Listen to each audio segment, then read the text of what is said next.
Sup, good day ulit mga tol. Documentary number 719 na tayo. Let's go. Yo, time check, ayan, alas 10. Kakagising lang namin nila Gab. Tinanghali kami ng gising sila ate. Alas 6 pa lang nandito na. Hindi kami nakapag-jogging Sunday ngayon. Si ate pa lang, alas 6, magang napunta dito. Ayan. Mamimili lang kami nila Gab sa palengke. Let's go. Yo, ayan, dito kami mamimili. Haba ng tiyanggian dito. Mas mura yung mga bilihin ngayon.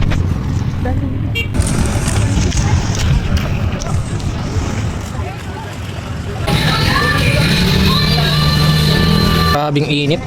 Ayun, nandito namin mga tol. Alright. Yo, ayun, datas lang pala namin kumain. Yo, ayan, time check, mag-aalas 8. Ayan, nag-aano na sila Gab ng dito, pastil. Naayos na nila yung pastil. Kasi hindi ko masikaso, nag-aano, may inutos sa akin si ate.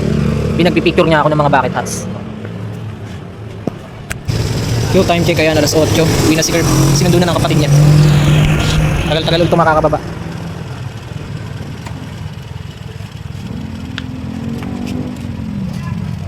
Diyan na kayo daan, bukas pa yan oh. Ayan, may deliver ako waffle. Let's go. Yo, ito pa, dalawang pater. Di makapag-deliver si Gab kaya ako ngayon. Sira yung bike niya eh. Tao po.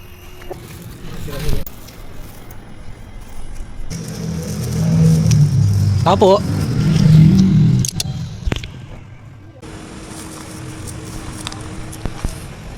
Tao po. Tao po. Yun, umuwi na pala si Gab. 10 PM. Yo, ayun mga tol, may deliver ulit ako, isang pastil. Tao po. Tao po. Tao po. Thank you, te. Hanggang dito na lang ulit mga tol. Maraming salamat palagi at sa itaas. And yung mga susunod na i-upload ko, abangan nyo na lang. Peace out.